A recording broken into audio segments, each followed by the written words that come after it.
Hi again. Michael, I'll start with the news of the day, which was the raid on John Bolton's home and also his office. Uh, Sort of thin rationale for why it happened or reason offered for why it happened, Right. looking into classified documents that might have been retained illegally, etc. Thoughts? Well, I mean, it's what is the saying that you have the chickens guarding Coming the home to coop roost? or something? No, go come guarding the who somebody's Oh, yeah, guarding the the coop, fox right? guarding the hen house. Yeah, Yeah. exactly. The fox guarding the hen house. This is a man who has been in receipt of and in possession of in his own private home classified documents at Mar-a-Lago and Donald Trump, and then going after John Bolton for the same. Like you said, it's a rationale. It's an excuse. Anytime anyone is pursued by Donald Trump or his administration is because of a personal vendetta. This is someone who did not remain loyal, and this is the punishment with a dictator type personality as they go after you for not supporting. And I think that's exactly what you're looking at with John Bolton, who, by the way, for his part, he was a conservative. He was loathed by a lot of the people that now support him against Donald Trump, but he is somebody whose consistency has always been. Uh, I think unassailable. It's just that what he's been consistent about, a lot of people aren't crazy about. Then he went to work for Donald Trump, which was inconsistent, and found out what it's really like. So it's for this to happen is not surprising at all. It's all personal. Yeah, I think that seems so obvious. And the point I was making earlier is simply on the book, which they kind of talk about that, in service of writing his book, which does lay bare the fact that the president of the United States is clueless. I mean, makes no Right. effort to learn anything about anything, never reads briefing materials, doesn't want to be briefed on anything. It's like, get out of my way. I got this. I'm ready for my close up type of thing. We know that about him, and Right. Bolton does, and Bolton still went to work for him, knowing that about him. But he did, and then he turned on him, and for that, a lot of people are grateful because what was supposed to happen that didn't was the emboldening of other conservatives and Republicans and people of John Bolton's ilk to actually say, "Wait a second, this emperor has no clothes." But that hasn't happened.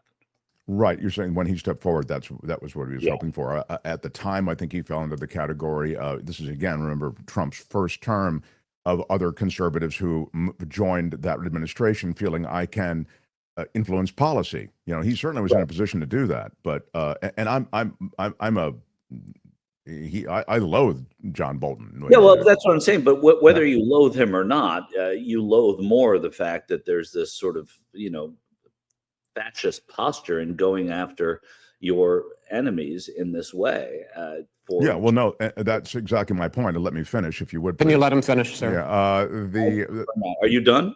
the the courageous thing that John Bolton did was coming out so full-throatedly against Donald Trump and the administration and the manner in which they are changing the policy in Washington and changing processes in Washington. And the book, as I say, lays bare a lot of what was going on. I mean, that was to pull back that curtain was courageous. Yeah, and this isn't a new book that just hit the shelves either. So this means that he's been seething about this for quite a while, and Bolton continuing to be uh, at the forefront of criticism to Donald Trump was as much as Trump could take, and for that, this is what you're seeing. So let me ask you about something else that John Bolton has, just because we're on the Bolton thing, uh, opined on, as have many. And of course, since this is something we do with you at the end of the week, sort of looking back at the week, let's talk about Ukraine and Russia for a moment. Let's talk about the summit from last Friday and then the uh, hurriedly put together meeting with European leaders that was to essentially redirect a lot of American policy represented by Trump, who was reflecting Russian policy and a Russian narrative toward the Ukraine war. Give me some thoughts on how everything went down and where we are now. Well, I think we're right where we were beforehand, right? I mean, to me, there does not seem to have been a sea change in what happened. I think the most impressive part of this, because it wasn't a hurriedly arranged meeting with European leaders at first. It was a hurriedly arranged meeting with Vladimir Zelensky. And then the European leaders were brought into the fold thereafter because of what happened in Alaska. So, but again, we aren't any closer, it seems, to peace, to ceasefire, to negotiation than we were last Thursday before Trump went to Alaska to meet Putin. I think what it did do was it gave Trump the opportunity to show that he wants to be involved. And the way that that came across to a lot of people was really in a distasteful way because of the way that, he rolled out the red carpet quite literally for Vladimir Putin. But again, now you're hearing that Russia wants land. There won't be peace without land. Ukraine says they don't want to give up any land. They don't want to give up the Donbas region. They don't want to give up more of Crimea. And you have Europe stepping in and saying, we're still unified and we consider Ukraine one of us, even if NATO is not in the conversation. So it almost, in a way, redefined boundaries that already existed. So I don't see, I think with the absence of Congress too, it both hurt and helped the president's cause. It helped because you didn't have Democratic representatives. I mean, when I say absence of Congress not being in session, you didn't have people in front of microphones all week deriding the president, but you also didn't have Republican support except from the usual suspect places like Lindsey Graham, et cetera. Seems to me, Michael, that Donald Trump is going to baby step backward away from this. I've made this point on the program before, so regulars know it, but I think the idea is he's going to foist this onto Europe, and he's going to foist it onto Zelensky, and he's going to say, it's you guys, you got to work this out. I brought you all together. I tried to put the two of you together. By the way, the Kremlin, for all of the statements on the part of the White House that, we're going to get a trilateral, a trilat. They like to say, we're going to get a trilat going. Trilat. A trilat. I'm going to put together a trilat. I guess they call it a trilat. The idea that was going to happen is gone. I mean, the Kremlin said there's not going to be any meeting between Vladimir Putin and Volodymyr Zelensky. So I think it seems to me, based on what I'm seeing, the layering in of different things he's saying and just how tough a nut this is to crack, Putin has been completely intransigent on this. I mean, he's not moving in any way or giving up any demand. And I just see Trump pulling back, especially since the Europeans may fill a bit of the American void. Yeah, well, they are. I don't think that's a bad take, Mark. But the one thing is, there's nothing predictable, and there's no precedent. So there's no way. All it is a very smart guess as to what's happening, which is what we do. But I wouldn't be surprised if the exact opposite happened either, because Trump is so unpredictable. And so when it comes to, look, do I think Ukraine clearly is not throwing in the white towel? If the election of Donald Trump didn't force them into that just almost by default, then clearly his inability to broker peace is not going to have that happen either. And then when you see Macron and Starmer and Merz and others sort of joining forces there's no real reason for him to do it right now. I think there are a lot of Russians that say that it was a victory already for Ukraine to have been able to not just withstand, but fight back, and that Russia has not been able to take any of their cities or any towns. There isn't one place that Russia has that they didn't before or lay claim to. And so in itself, that's a victory. I don't think Ukraine sees it this way. I think the only thing that could weaken Ukraine is if elections, if a new leader in Ukraine comes in and behaves differently than Zelensky or isn't embraced in the way Zelensky has been. Well, by the way, that might be the 3D chess of it, that, Zelensky won't be in power when this war ends, that and as you say, there are any number of things that could lead to that. And it just seems like a clear stalemate. And I love your take, because it's the reality of it, which is, yeah, maybe it's a stalemate that Trump doesn't want any part of, and maybe it's a stalemate that Trump wants all his footprints all over. Also, it has the additional virtue of distracting from some other issues that Trump may have at home. Jeffrey Epstein is one of them. That entire case continues to get all over Trump. The release of some Epstein file related material happens today. It's the beginning of Congress in receipt of some of that. Apparently, I haven't seen it, but apparently the early stuff is sort of unremarkable and sort of is, uh, surprise, surprise, nothing particularly damning to Donald Trump, a guy who was clearly very closely associated with Jeffrey Epstein for over a decade. So, Yeah, right. I mean, and that's I haven't seen any of it, so I'm glad you're not asking me about it. And I wouldn't expect when things are released, yeah, they generally aren't the things you want to read and see. They're generally things that have passed muster for some reason because they're usually pretty tame and uninterested. Doesn't mean this is going to be the case, but I haven't seen any of it. And you make a good point, though. I mean, the distractions of international diplomacy and policy and focus are always and always for presidents of both parties forever have been about distracting from what's going on at home.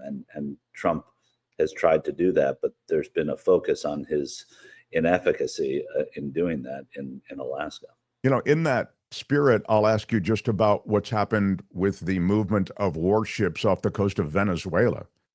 There's some that would say it's completely one-dimensional as a distraction to take our eye off the Epstein ball.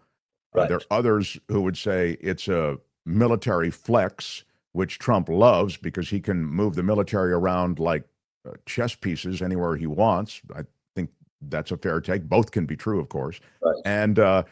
And the idea somehow that you're going to handle any kind of issue with drugs coming out of Venezuela with these warships present seems like a degree of lunacy to me. Can you speak to it?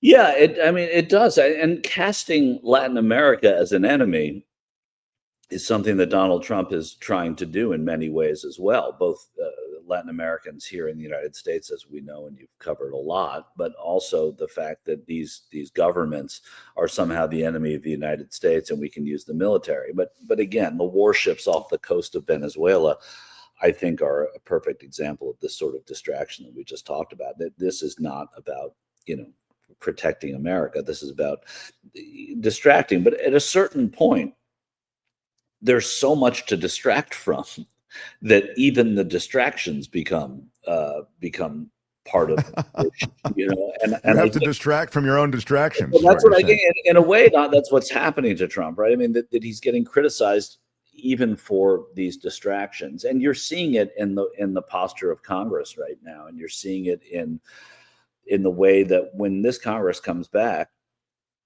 and they're going to be talking about running for re-election next year, they're going to have to find Republicans in Congress are going to have to find something to run on. And if the president keeps running from everything, it gives them very little to hang on to.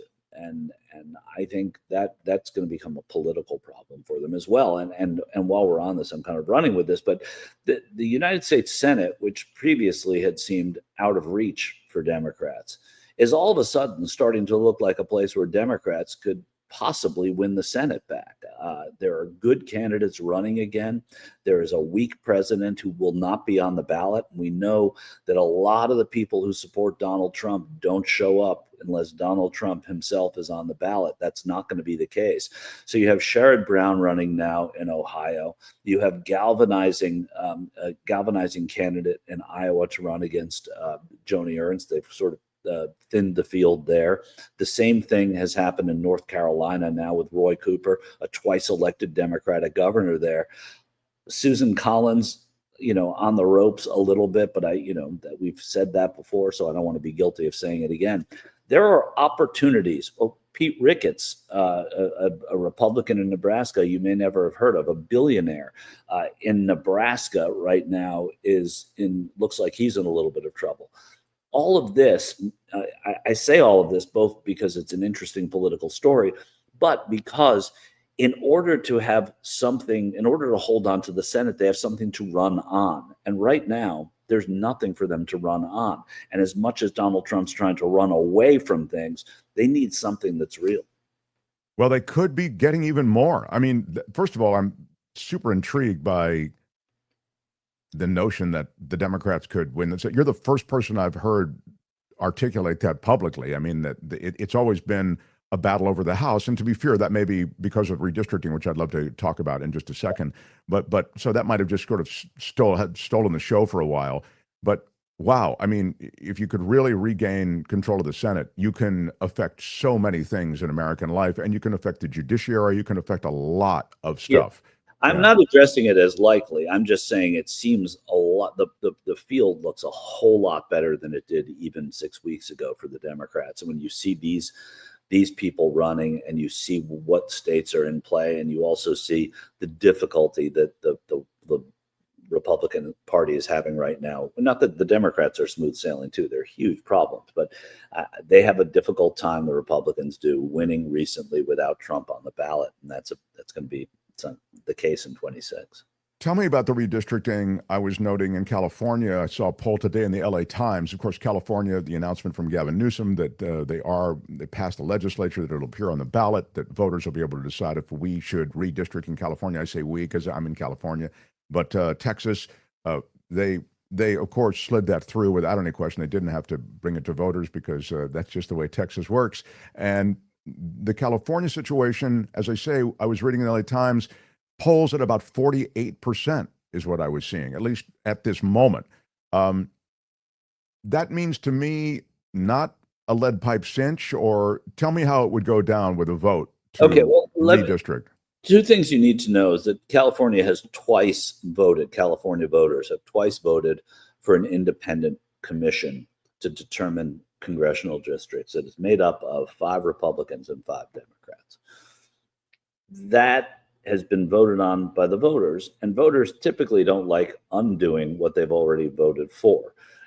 They also, the people who are casually looking at this right now, have not been asked to opine on it, right? They see it happening from afar. So if you're going in basically at 48% without Governor Newsom campaigning for it, without all the tens, hundreds of millions of dollars that are going to go into this campaign for it, that's a good place for the governor to be right now. 48% built in already. That means all you need is a few more percent, and to find a way to get people to vote in November. So that's not a bad place for him to be. But there are hurdles, unlike in Texas, where they can just do it in the state legislature. They cannot do that in California. The voters get a say, which is great, but it also means it's not, like you said, a lead pipe cinch. Though I would argue that 48% a good place to start from. Well, you've got me thinking about, when you talk about the Senate, and just even as an outside chance type thing, you've got me thinking about the political water that Trump may take on as a result of some of these moves. And one of his flexes is taking over D.C. Albert, play for Michael Shore, if you would, the Trump remarks. They were just made today about the changes in D.C., how D.C. has become this paradise just in 7 days. It's quite amazing. I mean, I wish more people would realize the power of the Trumpian presence. He brought in the National Guard. As you know, National Guard troops volunteered. They were volunteered by the governors of 2 other states, at least, maybe 3. And so they have a presence in Washington. Most of the busts, I'll mention, that they talk about, most of the busts are associated. Oh, Albert took off. I see. Okay. He's gone for a couple minutes. Most of the busts are ice raid sorts of busts. They're, as Kim was saying, they're taking DoorDash delivery people, and they're these are immigration busts. They're not crime busts. No DoorDash driver is stealing or murdering anybody in Washington, and that's all Trump talks about. Give me a thought, and then I'll play you that Trump stuff. Yeah, again, like it's all a part of the big picture, but when you get down to the small picture, it's kind of, this is happening in a very small way. Reversing crime in a city by doing this is absurd. And what you're doing is you're hurting small businesses, because fewer people are going to want to deliver for these restaurants. And the other part of it is that Trump doesn't care, because the people that are having a harder time in Washington, to him, are not people that support Republicans or Trump anyway. So it's a strange part of the electorate that doesn't have any vote in Congress. And he does. He's a guy who thinks about the balance sheet. He doesn't really care about the people. We know that. He cares about what does it mean for Trump. So the optics are horrible. The efficiency is horrible, and who it's hurting is devastating, because you're arresting delivery drivers, which means people are going to be less likely to do that work, which is going to hurt the businesses that make the food in the first place and make it more difficult for people to get it. So and get the work. It's terrible. So what I'm seeing, just to tie it into Jerome Powell remarks that I played at the beginning of the show, and I watched that address from Powell, and of course he's very circumspect about things. He doesn't want to, commit to anything necessarily, but he referenced an inflationary trend tied to tariffs. One of the things he questioned was, is this a permanent sort of inflation, a one-time inflation? In other words, responding to the tariffs, the inflationary spiral adjusts as opposed to a kind of inflationary spiral that's the result of other outside forces. He used almost those exact words. And he seemed to suggest that the Fed might be open to dropping interest rates. If that happened, it would be obviously inflationary, and the price of money is cheaper. It would also, so it kind of flies in the face of these concerns, because the inflation numbers are running ahead of goals. He also mentioned that today, Jerome Powell did. But it also, and this is the political part that I wanted to ask you about, it also seems as though he's yielding to pressure from Trump. Well, yeah, to a degree, it does seem that he's yielding to pressure. People yield to the president in terms of that sort of thing. Well, let me just, I don't mean to interrupt you, but just to interrupt you, didn't Biden, in the run-up to the election that Trump won, didn't they have to deal with the Feds not lowering rates and actually raising rates? They did. But what I'm saying is this pressure has been constant, but also he's the chairman of the Fed, and one of the things they do is lower interest rates. And he hasn't done it at the request of presidents. So you can hear that now. You can say, well, Powell seems to be yielding just because they lower interest rates. I think his record on not yielding to the president or any president is pretty stellar. So when he does do it, it won't be because he's yielding to a president. It'll be because he thinks he's looking at the economic numbers, he's speaking with the people that he speaks to, and he's deciding with all of that information that it's time to lower interest rates. So I respectfully, I have immense regard for you, as you know, and your position on this sort of thing. But I must tell you that I think takes out of the equation all of the realities concerning the American economy. As well, he's not lowered rates before when he's been pressured, and he's raised rates when but that was in response to actual economic trends. Here you have an economic trend that's inflationary. You know that lowering rates will feed an inflationary trend, and therefore I'd suggest that just basic economics, and really that's all I understand is basic economics, would suggest that you wouldn't lower rates in this instance. And the other thing I would just say quickly is the attack on another Federal Reserve board member that we heard this week. I mean, she's been attacked by Trump, called out by Trump. They've begun a Justice Department investigation into her. It's a warning shot to Powell saying, hey, dude, you'll play by my rules or you won't play at all. There's even an open conversation about who's going to replace Jerome Powell. No, I get that, Mark. But what I'm saying is, and it's not like Powell's never lowered rates either, right? I mean, it's not like he's never done it. But and I'm not an economist, and just like you said, you're not. But there are factors that are not just inflation. I mean, sometimes Fed chairs raise or lower interest rates knowing that it might have an inflationary effect, but because it will do other things to the economy which are lagging in and of themselves. And whether it's spurring a housing market that's faltering, whether it is, I'm trying to think of what, consumer prices going down. I know wholesale prices going up has been devastating to consumers putting money into the economy, that credit cards are not seeing as much use. So there's a lot that goes into it. I'm not going to profess any kind of expertise in it, but it isn't just the inflationary reasons that would prevent someone from doing it. I think you either trust or don't trust, or agree with or don't agree with if you are a politician or an economist with whoever the Fed chair is. But I'm looking at Jerome Powell, and I've seen sort of, I haven't seen him buckling to presidential pressure as much as to what he, as the guide of the Federal Reserve, according to what he's done. But again, I'm not professing to be an expert. Yeah. To me, it looks as though Powell is blinking, but again, I go, But that's what I'm saying, Mark. If he lowers interest rates at any time, whatever his reasoning, and let's also say he hasn't done it yet, but if he does it, it doesn't have to be because he's finally giving in to Trump's pressure, even though that's how Trump will frame it. It does if the underpinning economics don't point to it. He points to an unemployment number and an inflation number. He refers to both of them. And then he says, but we may make, if we make an adjustment in rates. Albert, play it for Michael Shore again, because I want to win this argument, God damn it. You're not going to win because I'm not really arguing. Okay, well then never mind. Don't. Well, I want to hear it. I do want to hear it. Okay. Do you have, Albert, the part I sent you this morning? Those who are listener viewers to Hour One, you've probably already heard this. We ran at the very beginning of the show. Is Albert there now, or is Albert here? He is. Okay. Here's a bit of Powell. Go ahead. Really visible. We expect those effects to accumulate over coming months with high uncertainty about both timing and amounts.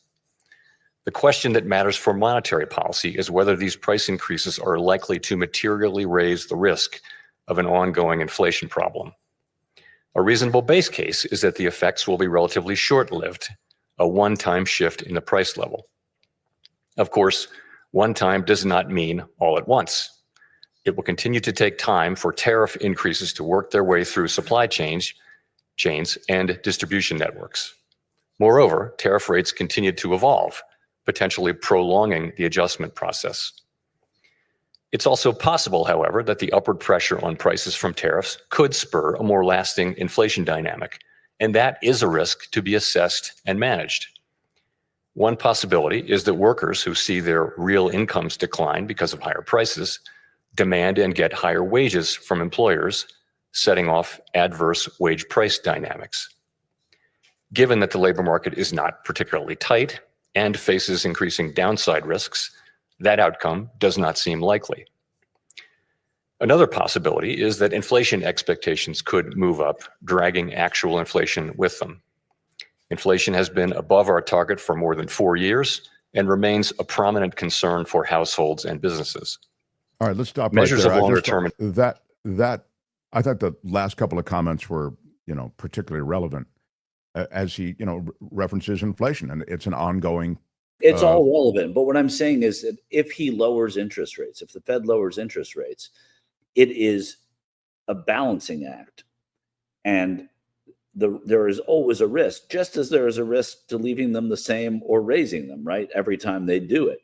But I don't know. I just don't see Powell. I'm just describing I'm describing what you're saying is you can't always ascribe whatever they're doing, raising or lowering, to some kind of political pressure. Of course, that's true. But what I'm saying is you can, when you can look at overall economic trends. And I'm going to finish this argument by saying Brett has mentioned in the comments, hate to agree with Mark, but he's right, Michael. And so that is the ultimate vote here. And good day, sir. Yes. We're letting Brett decide this. Brett in the court of Brett. And by the way, we need more Brett on this show. We need more Brett. All right. So maybe we part company of that. You're just saying, hey, it doesn't necessarily. No, I'm just saying that Powell, to me, has acquitted himself as someone who gives in agreed to pressure. Which is why I think it's particularly notable. Yes. At some point, every Fed chair will do something with the interest rate, most probably. And if he lowers it, it won't be because Donald Trump wants him to lower it. It'll be because there's a massive numbers that they're looking at, and indicators and concerns and encouraging signs. There's so much that is involved in doing that it isn't just about inflation. And sometimes they sacrifice inflation for the sake of building consumer confidence, because that's better for the overall economy and helps to bring inflation down. I don't know why, but to me, I don't see Jerome Powell as someone who caves to political pressure. All right. And Brett, That's good for exactly. you. That's Brett's exactly. going to go to bed tonight knowing that he had to agree with you, Mark. And Can you let him finish, sir? That's exactly why it's notable, because he's not someone who's used to. We're used to seeing caving. Michael, I adore you. It's very rare that we would even go around on anything, but I kind of like it. It's good. It's healthy. It's normal, and I don't think our disagreement was terribly sharp either. I just, to me, it's more of a. I'm kind of. I don't. My fondness for you makes me soften on the whole coffee mug thing, and I think I may have to get you one. So, well, don't send the coffee in. Nothing. Okay. Okay. Michael, thank you. We'll Have a talk good next weekend, week. everyone. All right, my friend. See you. Michael Shore, everybody. Nice stuff. Hi, it's Mark, and I thought that was great. Hit the notification bell. You'll know whenever there's a new video being dropped, and please subscribe to our channel to help us save the universe.